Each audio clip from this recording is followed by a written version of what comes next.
Hello students, आज हम लोग चैप्टर स्टार्ट करने वाले हैं मैक्रो इकोनॉमिक्स का money and supply of money chapter.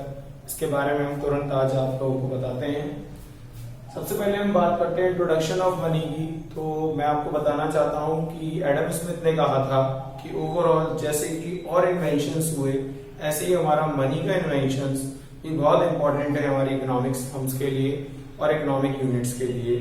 जैसे कि आपका टाइम एंड मनी, वो दोनों टर्म्स बिल्कुल एक जैसी हैं कि आपको अपना पैसा भी उतना ही खर्च करना चाहिए जैसे कि आप सोच समझ के अपना टाइम खर्च करते हैं, उसी तरीके से हमें अपना पैसा खर्च करना चाहिए।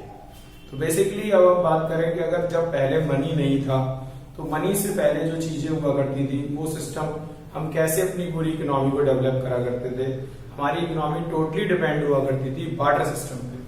बार्टर सिस्टम का मतलब आप सभी लोग जानते हैं कि goods exchange with the help of goods, it's called barter system. Barter system basically उसमें बहुत सारी डिफिकल्टीज ही थी, इसीलिए मनी को इवेल्युएट किया गया। लेकिन बार्टर सिस्टम अपने टाइम में एक अच्छा इमेजिनेशन थी, एक अच्छा सिस्टम था। फर्स्ट ऑफ ऑल हम बार्टर सिस्टम के बारे में बताना चाहूंगा कि हम उसमें एनिमल्स के बदले एनिमल्स या कोई भी गुड्स परचेज किया करते थे, तो मनी की जगह पर हम एनिमल्स का यूज किया करते थे।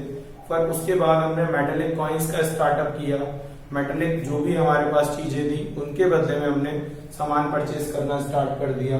लेकिन हमारे सामने बार्टर सिस्टम पूरे तरीके से 100% सक्सेसफुल इसलिए नहीं हो पाया क्योंकि उसमें बहुत सारी अपनी डिफिकल्टीज थी। फर्स्ट ऑफ ऑल था आपका कि लोगों की, आप जो सामान बेचना चाहते हैं सेम टू सेम वो लोग वही सामान खरीदना चाहें और आप उनसे वही सामान परचेज करना चाहें जो उनके पास मौजूद है। ये सबसे ज्यादा प्रॉब्लम की बात होती थी। एक ही टाइम पर कोइंसिडेंटली आपके पास भी वही सामान मौजूद हो कि जो उन्हें परचेज करना है और उनके पास भी वही हो जो आपको परचेज करना है। तो ये सबसे बड़ी प्रॉब्लमेटिक कंडीशन आ जाती थी। उसके बाद बात करें हम डिफिकल्टीज की में, तो हम उसको बार्टर सिस्टम वाली चीजों को स्टोर नहीं कर सकते थे, मेजर नहीं कर सकते थे। मेजर करने में प्रॉब्लम थी, स्टोर करने में प्रॉब्लम थी, और उसके अलावा हम डेफर्ड पेमेंट सिस्टम को भी नहीं अपना सकते थे। डेफर्ड पेमेंट सिस्टम से मेरा मतलब ये है कि लॉन्ग टर्म के जो भी ट्रांजेक्शन्स होते हैं उन्हें करने में हमें काफी ज्यादा दिक्कत आती थी। तो इसलिए हमें कोई ना कोई एक ऐसी चीज चाहिए थी जिससे कि हम अच्छे तरीके से चीजों को स्टोर भी कर पाए, मेजर भी कर पाए। तो यहाँ पर हमें जो चीज मिली वो थी मनी। मनी स्टार्टिंग में जो इवेल्युएट किया गया तो उसमें अलग अलग कॉन्सेप्ट लिए गए मनी के। तो मनी में सबसे पहले लिया गया कि आप एनिमल्स के तौर पे मनी का यूज करने लगे, फिर आप मेटेलिक मनी के तौर पे यूज करने लगे। जब मेटेलिक मनी हमारे यहाँ कम करने लगा, यानी कि आपके यहाँ सिल्वर, गोल्ड और भी जो मेटल्स थी, जो वैल्यूएबल मेटल्स हुआ करती थी, वो वैल्यूएबल मेटल्स में प्रॉब्लम आने लगी। तो स्टार्ट किया गया आपका paper currency. Paper note start हुए जो कि आज भी आप लोग देखते हैं पेपर करेंसी। उसकी स्टार्टअप के बाद तब आगे जाके और स्टार्ट किया गया प्लास्टिक करेंसी। प्लास्टिक जैसे कि डेबिट नोट, क्रेडिट कार्ड वगैरह, उसको हम प्लास्टिक मनी के रूप में जानते हैं। उसके बाद अब आप देख ही रहे हैं कि आज के टाइम पे डिजिटल करेंसी का यूज किया जाता है, यानी कि आप कोई भी ट्रांजेक्शन इजीली कर पाते हैं एक जगह से दूसरी जगह तक with the help of digital currency. तो यहाँ से हमारा इवैल्यूएशन ऑफ मनी स्टार्ट हो गया। देन अगर हम मनी की बात करें तो मनी में जो मेन क्वालिटीज होनी चाहिए वो ये होनी चाहिए कि मनी एक ऐसी चीज होनी चाहिए जो कॉमनली एक्सेप्टेड कर ली जाए लोगों द्वारा, और उसके अलावा उसको हम स्टोर कर सकें, मेजर कर सकें, उससे किसी भी चीज को मेजरमेंट किया जा सके, इजीली स्टोर किया जा सके फ्यूचर ट्रांजेक्शन्स के लिए, अपनी ओल्ड एज नीड्स के लिए, एंड देन हम उसे कॉमनली एक्सेप्टेड कर पाए, यानी कि हम जिस देश में रहते हैं उस देश में वो इजीली एक्सेप्ट किया जा सके। अगर हम कैरेक्टरिस्टिक्स के बारे में बात करें तो फर्स्ट कैरेक्टरिस्टिक है जो मनी का वो है generally acceptable.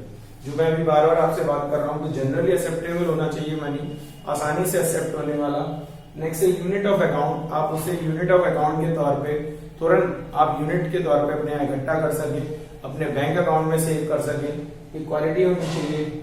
Measure of value, आप उससे किसी भी चीज को मेजर करें तो आपको कोई दिक्कत का सामना ना करना पड़े, ऐसी measure of value. Liquid form में होता है, कोई भी मनी किसी भी देश की करेंसी जो होती है वो ऑलवेज लिक्विडिटी फॉर्म में होती है। देन गवर्नमेंट कंट्रोल, उसके अलावा यहाँ पर गवर्नमेंट कंट्रोल की प्रॉब्लम सॉल्व हो जाती है क्योंकि मनी जितना भी इशू किया जाता है वो with the help of government issue किया जाता है। गवर्नमेंट की हेल्प से ही हमारा पूरा कंट्रोल रहता है कि मनी को पूरी तरीके से प्रोटेक्ट किया जा सके। देन हम बात करते हैं फंक्शन ऑफ मनी की। तो बेसिकली दो टाइप के फंक्शंस होते हैं। First one is primary and second one is secondary function. Primary function में दो विशेषताएं होनी इंपॉर्टेंट है। First of all medium of exchange and measure of money, यानी कि मनी कुछ इस तरीके का होना चाहिए जो मीडियम ऑफ एक्सचेंज के तौर पे इजीली एक्सेप्ट किया जाए कॉमन मैन द्वारा, और सभी लोग उसे easily measure of medium of exchange के तौर पे मना ना करते हो कि ये पैसा हम नहीं एक्सेप्ट करेंगे, इजीली एक्सेप्ट किया जा सके।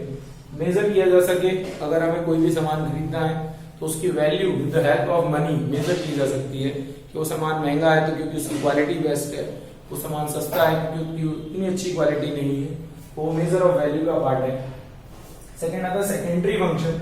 सेकेंडरी फंक्शन में अभी हम बात करते हैं स्टैंड आउट डेफर्ड पेमेंट। अगर आपको फ्यूचर्स में उन प्रॉब्लम्स को सॉल्व करना है तो फ्यूचर के कोई भी ट्रांजेक्शन, लोन वगैरह जैसे होते हैं, तो लोन आपको फ्यूचर में पेड करने के लिए स्टैंडर्ड डेफर्ड पेमेंट के तौर पे आप मनी का यूज कर सकते हैं। Second thing is store of value. आप मनी को स्टोर कर सकते हैं अपने पास और अपनी ओल्ड एज नीड्स के लिए लंबे टाइम तक इसे अपने पास रख सकते हैं। Then third one is transfer of value. आप उसको ट्रांसफर कर सकते हैं अपने किसी को भी जानने वाले को जिससे आप ट्रांजेक्शन कर रहे हैं, तो आप ट्रांसफर कर सकते हैं पैसे को, उसमें क्वालिटीज होनी चाहिए। Forms of money. अगर हम फॉर्म्स ऑफ मनी की बात करें तो यहाँ तीन फॉर्म्स हैं, limited legal tender and unlimited legal tender.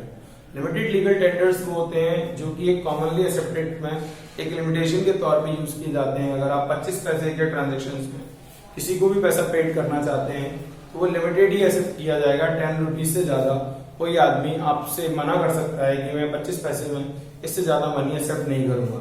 लेकिन ज्यादातर मनी जो होता है 98% करेंसी वो अनलिमिटेड लीगल टेंडर्स होते हैं, यानी आप कोई भी पेमेंट उसमें इजीली पेमेंट कर सकते हैं। 100 रुपए में, 500 रुपए के नोट्स में या 2000 के नोट में आप कितना भी कोई भी ट्रांजेक्शन कर सकते हैं, तो उसे अनलिमिटेड लीगल टेंडर्स कहा जाता है। नेक्स्ट आता है पेपर करेंसी। पेपर करेंसी जो होती है वो कन्वर्टेबल और इनकन्वर्टेबल फॉर्म में होती है। कन्वर्टेबल फॉर्म में वो होती है जिन्हें सेंट्रल गवर्नमेंट इनके बदले में आपको मेटेलिक जो मेटेलिक कॉइन्स होते हैं या मेटेलिक कोई भी प्रॉब्लम होती है उसे आप दे सकते हैं, वो कन्वर्टेबल फॉर्म में है। और इनकन्वर्टेबल फॉर्म में वो होती है जो चीजें इनकन्वर्ट नहीं हो सकती, जिसको गवर्नमेंट पेपर के बदले आपको पेपर करेंसी नहीं देगी, गोल्ड या सिल्वर नहीं देगी, उसको आप इनकन्वर्टेबल मनी कहते हैं। Third one is bank money. Bank money जो होता है वो लीगल टेंडर के तौर पे जो डिमांड ड्राफ्ट्स होते हैं, चेक्स होते हैं, वो सब बैंक मनी होता है, क्योंकि आजकल most of the transaction bank की हेल्प से किए जाते हैं। तो बैंक मनी भी एक कॉमनली एक्सेप्टेड फॉर्म है जिसमें आप चेक्स, बैंक ड्राफ्ट्स, नोट्स वगैरह इशू कर सकते हैं। अब सप्लाई ऑफ मनी के बारे में बात करें तो मनी सप्लाई मेजर्स में 4 मेजर आते हैं, M1, M2, M3 and M4। हमारे 12th के कोर्स में M1 को ज्यादा वैल्यू दी गई है, M1 का ही पोर्शन दिया गया है। M1 में आने वाली 3 चीजें आपकी C plus DD plus OD, यानी currency plus other demand deposit plus other deposit. तो ये तीनों चीजें आपकी M1 का पार्ट है। करेंसीज में आने वाला सारा पैसा प्लस बैंकों में रखा हुआ आपका पैसा जिसे आप डिमांड डिपॉजिट के तौर पे विड्रॉ कर सकते हैं, और अदर डिपॉजिट्स जो पोस्ट ऑफिस वगैरह में होते हैं वो सारे अदर डिपॉजिट्स M1 का पार्ट है। M2 में आने वाला जो मनी है उसमें M1 पूरा इंक्लूड किया जाता है, प्लस जो डिपॉजिट्स होते हैं जो पोस्ट ऑफिस में आप रखते हैं वो M2 का पार्ट बनते हैं। Third one is M3। M3 में आने वाला पैसा है M1 plus time deposit. Time deposit जो फिक्स डिपॉजिट के तौर पे आप टाइमली कॉमनली जमा कर देते हैं एक जगह पर, वो M3 में आता है। Fourth one is M4। M4 में M3 प्लस सारे टाइप के डिपॉजिट, जितने भी टाइप के डिपॉजिट आपने पढ़े वो सभी टाइप के डिपॉजिट M4 में है। तो ऑल ओवर जो कैश होता है वो M4 में इंक्लूड कर दिया जाता है। तो MCQ बेस्ड क्वेश्चन इस बार आने के चांसेस है। तो बेसिकली आप जो भी चैप्टर लर्न करें उसके MCQ की बेहतर तैयारी करें, जिससे कि आप MCQ बेस्ड क्वेश्चंस को इजीली सॉल्व कर पाए।